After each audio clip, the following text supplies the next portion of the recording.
We have been taught since kindergarten that the bracha we recite on sugar is שהכל נהיה בדברו.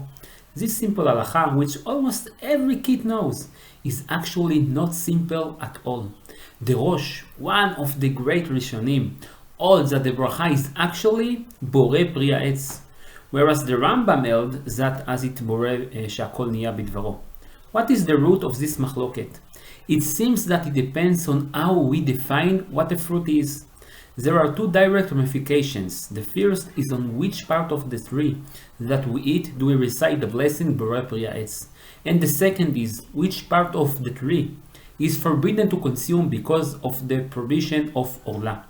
The first approach claims that fruit upon which we recite the bracha Borei Pri Haetz is defined as the botanical fruit. The source of this approach is in Parashat Bereshit. When God told the land to make fruit trees, the Torah defines that the fruit is the part of the tree which has seeds, or in other words, the part of the tree that is responsible to make the next generation of trees, Asher Zar'o Bo.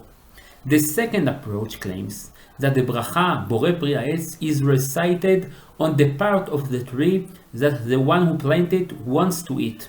In other words, instead of focusing on the botanic definition, we focus on the usage of the product. It seems like this machloket depends on the basic question, what the meaning of the word pri is. The first approach explains the meaning is connected to the idea of continuity of the species, pirion. The second approach claims that the meaning is connected to the product of something, pri ha'amal.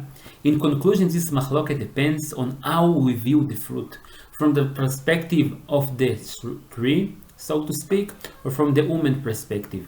The nafka mina halachic ramification between the different approaches is which bracha to recite on sugar. The Rambam holds that we can only recite Borei Pri Haetz if both definitions are fulfilled. Namely, it has to have both the botanical definition and the fruit of a fruit, as well as being the desired part of the tree that one wants to eat. The sugar is not the botanical fruit of the tree. Therefore, the bracha on sugar is שהכל נהיה בדברו.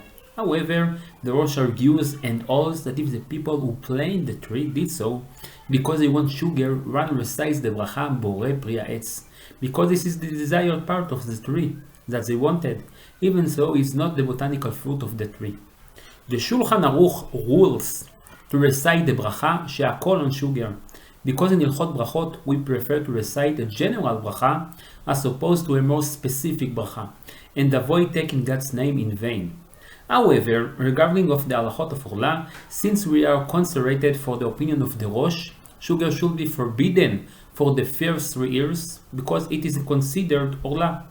However, many poskim testify that the minhag is not to forbid sugar during the first 3 years due to Orla.